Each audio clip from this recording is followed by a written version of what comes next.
Olá, eu acabei de chegar aqui em Belém do Pará para transformar o eleitor no nosso personagem principal. Afinal de contas, ele tem o poder de decidir os rumos do nosso país, de escolher as pessoas que vão escrever a nossa história. Nesse primeiro programa da série O Voto, a gente vai discutir o papel do eleitor e a importância do voto consciente. Por falar em voto consciente, você sabe do que o eleitor é capaz? Vamos ver se o pessoal aqui do mercado Ver o Peso sabe. O eleitor tem força com o seu voto? Ah, tem sim, tem que ter, né? Agora a gente tem que votar certo, né? Qual é o Viagra natural aqui? Daqui o Viagra, cadê, meu Deus? Daqui o Viagra natural, serve pra levantar a moral. Isso aqui tem força? Tem. E o voto tem força? Tem. Força para você mudar uma situação, mudar um movimento e mudar ideias também. A força dele é que se você tem que votar para uma pessoa que vai fazer alguma coisa pela cidade, né? O voto tem força? E muita força. O voto é a força do povo, né, rapaz? O povo tem força através do voto. A força do voto era para escolher um candidato. Sim. Um candidato que seja à altura, que represente seu município. O Brasil tem 121.391.630 eleitores. Os prefeitos são eleitos pela maioria dos votos, não computados aqueles em branco e nulos. O vereador é escolhido em eleições proporcionais. A quantidade de votos depende de cada município. O número de votos válidos é dividido pelo número de vagas.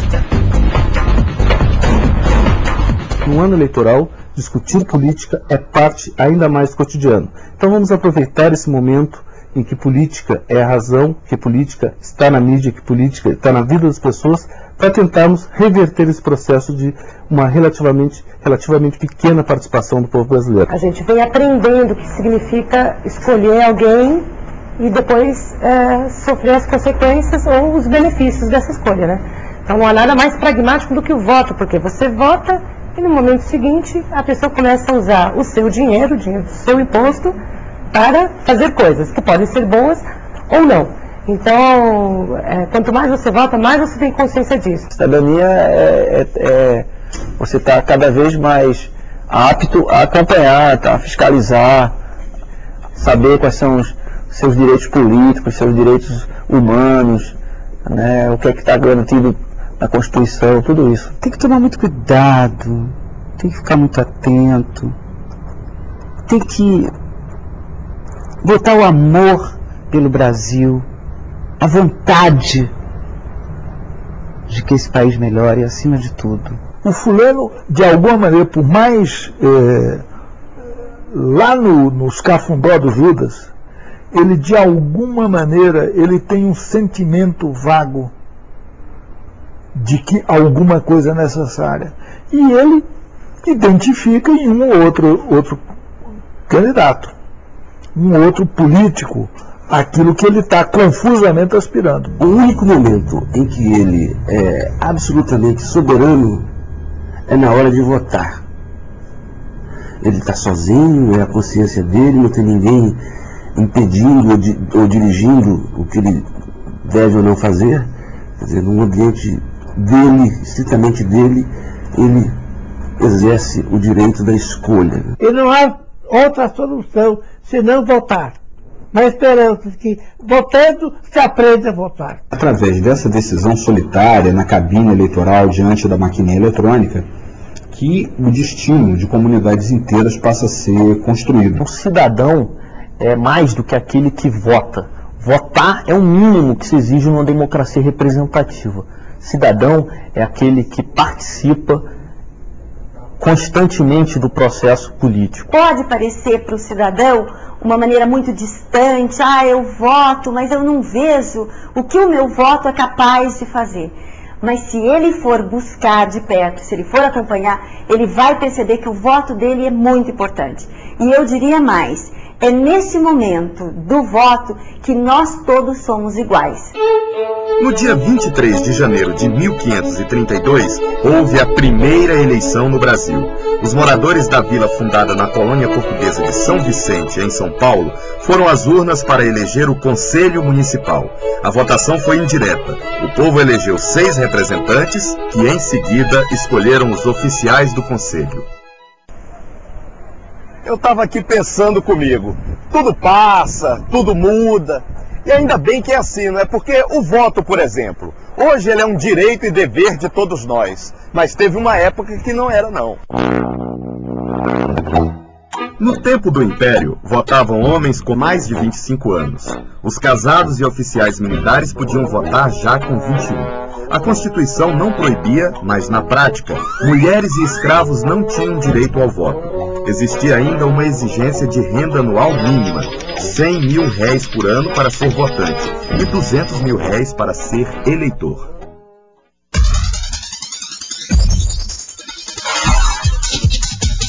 A maior parte do eleitorado brasileiro, cerca de 36 milhões de pessoas, vem das camadas mais baixas da população. Eles têm entre 16 e 35 anos e ganham até um salário mínimo por mês. 50% não tem água encanada e esgoto. 25% são nordestinos. 70% têm ensino fundamental. 20% são analfabetos. 80% têm televisão. E 36% estão insatisfeitos com a vida que levam. As razões pelas quais as pessoas votam são muitas. Estão relativamente estudadas. Voto por interesse. Esse político vai fazer isso, vai nomear um parente meu, vai faltar a minha rua, vai fazer isso. Voto por interesse pessoal. Voto por identificação ideológica. Esse partido defenderá melhor os interesses do meu grupo, se ele for negro, se ele for operário, se ele for católico, não importa, mas é uma razão ideológica. Essa é uma outra razão. Voto por simpatia com esse candidato parece simpático. Votam também porque acham que o candidato é mais competente. Então, se vota por várias razões. O povo brasileiro não tem, em geral, educação política. A maior parte dos nossos eleitores resolve usar do voto da última semana, quando é o dia da eleição. E vota para atender a um apelo de um amigo, o pedido de um parente e assim por diante, mas não em função de uma ideia. Se você for ver a consciência popular, que se mede um pouco pelo gosto que ela tem de discutir questões, a consciência do povo brasileiro, você poderia dizer assim, no geral, as questões que o povo gosta de discutir, na grande maioria, é a novela, o futebol, os times, entendeu? Não é o gosto pela discussão política, que para uma pessoa com a militância vira também uma paixão, para o povo isso não existe na grande massa, né? Ele tem um instinto de ver primeiro as coisas com o coração, mas acho também que ele não faz bobagem, no sentido de que primeiro é o que ele gosta, primeiro vem o sonho, primeiro vem a sua simpatia, mesmo que isso seja ruim para a sua própria vida. Ele não faz isso, entendeu? Que significa que tem uma razão também em ação na hora de escolher o candidato. Cada vez mais as pessoas têm uma visão mais crítica do candidato, dos candidatos. Cada vez mais aquele volume de promessas mirabolantes percebido, começa a ter uma percepção da pessoa em relação a isso. Eu acho que a gente já pode perceber isso nesse processo eleitoral que estamos vivendo agora, que é um processo municipal. A gente já percebe esse fato. Aquelas colocações de promessas meio além da realidade começam a ser percebidas como algo que tem um cunho puramente eleitoral, que não vão poder se realizar. Ele precisa ter muita informação honesta de fora para ele. O cara precisa ter discernimento, né? Ter conhecimento de causa do seu estado, ter conhecimento de causa do seu bairro, né? Das necessidades, não suas particulares, mas da sua dentro de um contexto de sociedade. Essa noção de sociedade, né? É fundamental para a pessoa conhecer isso. Mas era fundamental que as informações que chegassem nessa pessoa fossem honestas. O eleitor fica cada dia mais exigente, busca votar em candidatos que possam apresentar melhores propostas, mas, como eu disse, propostas essas que não podem ser vendidas como um castelo de sonhos. Tem que ser propostas factíveis.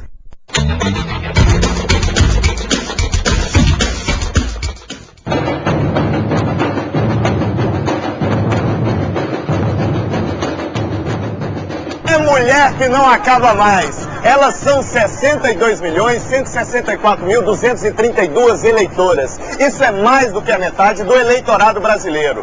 Só para vocês terem uma ideia, o último presidente da República foi eleito com aproximadamente 53 milhões de votos. Sabe o que isso significa? Significa que se todas elas votassem num único candidato, ele seria facilmente eleito. Isso é que é poder, não é?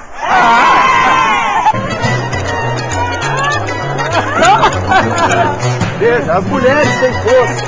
Vem tirar no braço a força do governo, pode tirar o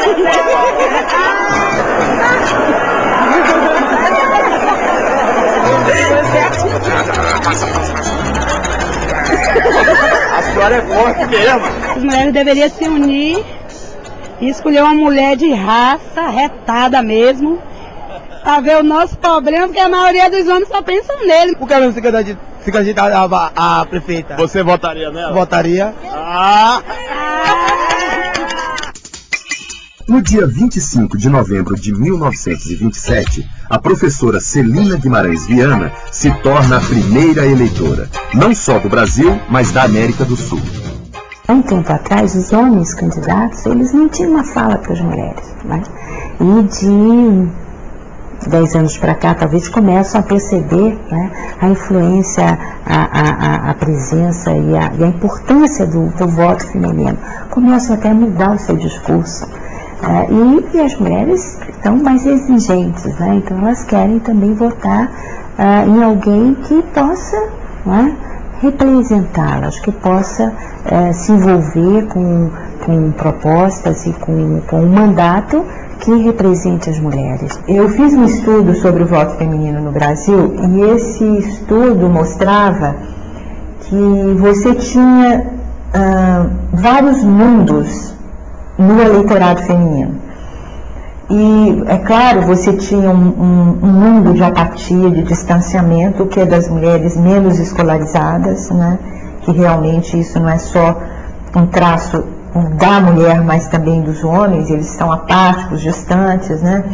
Mas você tinha um mundo de mulheres com uma forte participação e também com um voto que eu encontrei muito mais progressista do que qualquer outro segmento da sociedade brasileira.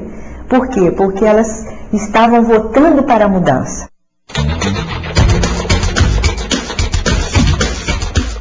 Dizem por aí que todos são iguais, mas tem uns que são mais iguais do que os outros. Infelizmente é verdade.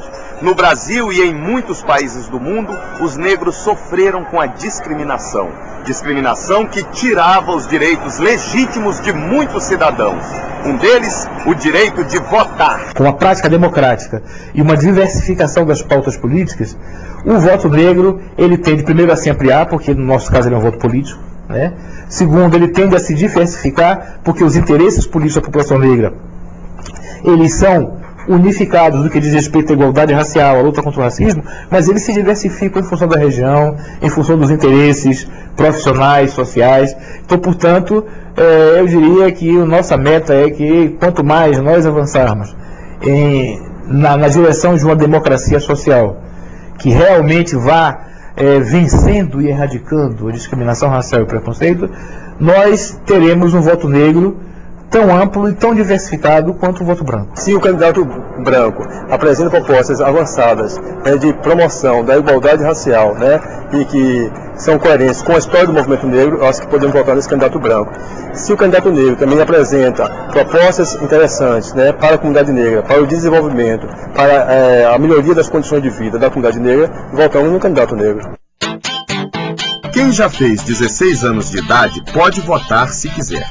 Apesar do voto para eles não ser obrigatório, muitos jovens vão às urnas e fazem valer sua escolha. Cultura dá ao adolescente um outro olhar sobre o mundo E ele vai ter a percepção do que ele sabe que ele pode escolher, que é o melhor para ele e para as pessoas do seu nível. E o que é melhor para a população e o que é melhor para o país. Muito claro que há, de um lado, um grande desinteresse pela política, a eleição como obrigação, o voto como um dever e não o voto como direito, né? Mas a grande maioria começa a entender que o voto é uma forma de intervir na política em torno de reivindicações claras. Por lei, o indígena não é obrigado a votar. Ele tem o direito constitucional de viver somente segundo as próprias tradições. Apesar disso, os povos indígenas têm se mobilizado cada vez mais para tentar eleger representantes. Geralmente os povos indígenas têm participado ativamente na vida da sociedade civil, e a gente sabe que em algumas regiões do Brasil, algumas cidades, os votos indígenas são um peso realmente, decide quem vai ser o novo prefeito, o novo vereador, e os índios estão sabendo, têm consciência clara sobre isso, e têm participado ativamente da vida política da sociedade brasileira.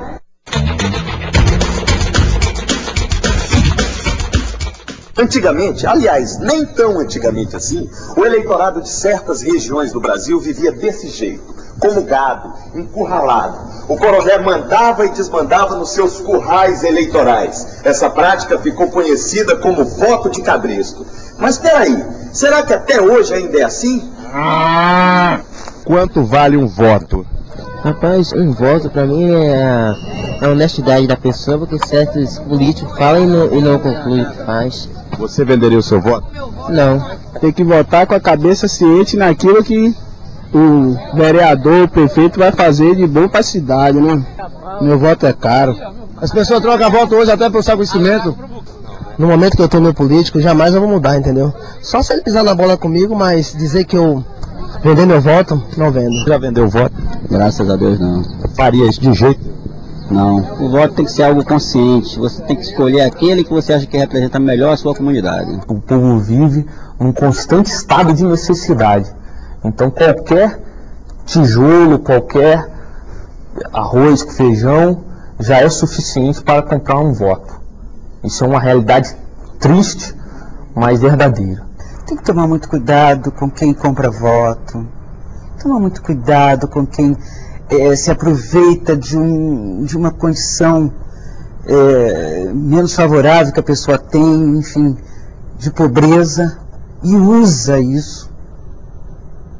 Tem que tomar cuidado com isso. Isso é muito triste, porque é só uma balinha de ilusão, e que depois vai pagar um preço alto por esse voto. Se a pessoa pelo menos conseguiu fazer um ginásio, um colegial, ele já tem um outro olhar sobre o mundo. Ele já está preparado para olhar para o cara, ver se o cara é malandro, se o cara está enganando ele saca isso. E senão ele vai saber também como reagir e como chegar e dizer, esse cara safado me traiu, nunca mais voto nele. O povo tem que aprender, quando o cara vê que o cara vai lá para comprar o voto dele, tem que aprender a bater de volta. Se alguém der dinheiro para você, pega o dinheiro dele e não vota nele. Principalmente nesse que te dá dinheiro. Pega o dinheiro dele, mas não vota nele porque ele está comprando o teu voto e você vai ficar sem moral de cobrar dele. E outra, as pessoas que têm seus patrões aí, seus coronéis, meus amigos, eles não sabem quem você votou. O voto é secreto, vote em quem você quiser, vote de coração naquele que você acha que é interesse pelo seu município, e pelo seu estado e pelo Brasil. No fim da década de 50, um recadastramento comprovou: havia 1.800.000 eleitores fantasmas no Brasil.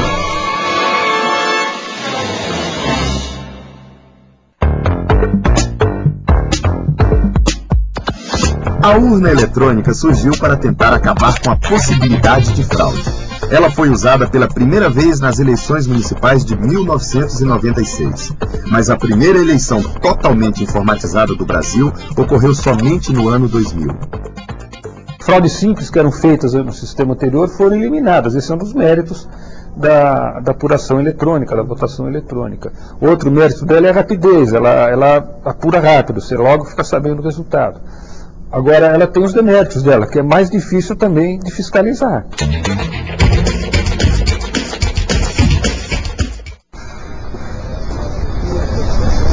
E o eleitor? Será que ele pode ser manipulado? Será que a mídia e os boatos de campanha podem influenciar nas suas convicções eleitorais?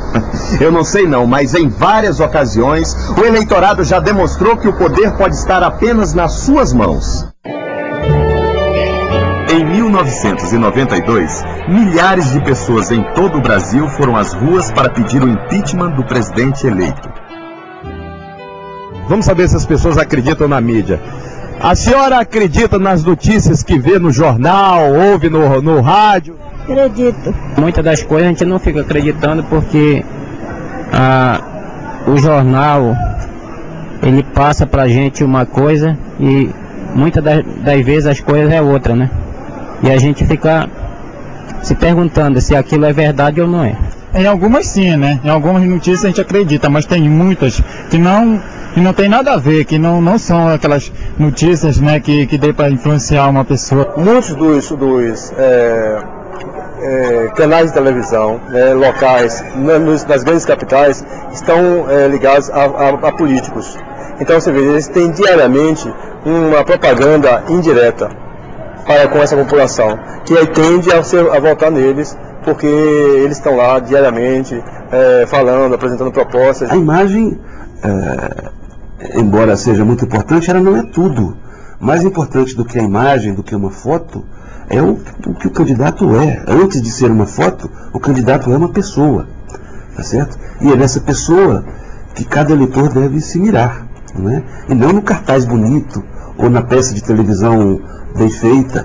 Isso é um artefato, um artifício, muitas vezes eficaz para um resultado, mas não quer dizer que isso seja absolutamente o endereço certo do seu voto. Uma mágica, um milagre, pegar alguém do nada, transformar num candidato como se ele fosse um produto manipulável das emoções e das razões, eu já não acredito mais. Eu acho que a gente sofreu bastante para chegar nesse ponto. E acho que hoje o marketing tem uma função que ele sempre deveria ter tido, uma ferramenta de comunicação. Não é só a propaganda na televisão que faz a cabeça do... Embora a televisão seja um fator político no país brutal, porque o fulano, você vai... Esse é um país onde o fulano morre de fome, mas tem uma televisão em casa.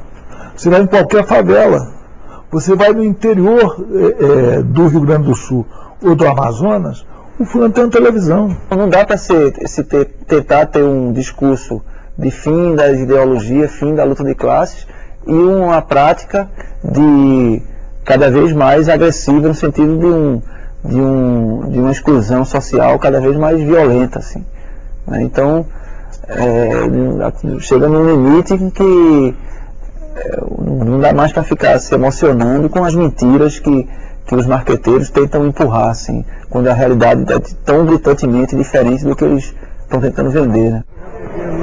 Vivemos numa grande democracia, não é verdade? A gente pode escolher livremente o candidato que a gente quiser votar. Mas vamos refletir um pouco. Será que esse direito democrático garante a todos nós uma vida melhor? Educação, cultura, saúde, emprego, moradia são fundamentais para que o eleitorado escolha bem seus candidatos. Isso porque, muitas vezes, as desigualdades sociais acabam interferindo na decisão do eleitor. Um cidadão bem formado é mais consciente de seus direitos e obrigações, e o poder público deve garantir que todos, sem exceção, tenham acesso a esses benefícios sociais. Essa relação, a participação na sociedade e representação política, como é importante de estar conectada. Os parlamentares têm uma responsabilidade de estar procurando, né? E os movimentos sociais têm também uma responsabilidade de estar buscando essa comunicação. O que eu acho que o sistema político brasileiro não tem é mecanismos de controle, de relação do eleitor com o eleito, com o representante, mais sólidos. Esse é que é o problema. O mal político nasce na hora do seu voto. Se você vota errado, você está elegendo um erro, né? Você está elegendo um sujeito que não vai fazer aquilo que você deseja, aquilo que né? Todo mundo imagina e sonha. É muito comum, até pelo grande número de candidatos que se oferece, né? É comum as pessoas esquecerem quem votaram, né, na eleição passada. Por isso que é importante lembrar, para que a cidadania exerça essa cobrança. A gente tem que cobrar do candidato que ele atue de acordo com o espírito público. Ele deve utilizar a política como um instrumento de transformação da sociedade e não para benefício próprio ou alheio. O que a gente espera do candidato é que ele diga: eu vou defender estas e estas causas, eu tenho esta filosofia, eu acredito nisso. E o cidadão que vote, que vai votar nele, ele vota por isso, por esse programa. O que na verdade acontece é que o cidadão vota num indivíduo sem saber o que ele defende. O eleitor tem a cada dia mais ficado mais exigente, né? Ele tem cada vez mais procurado se informar, o mundo globalizado, a internet, os meios de comunicação aí amplamente divulgando as boas e as experiências boas, mas também as experiências ruins, o controle social funcionando com mais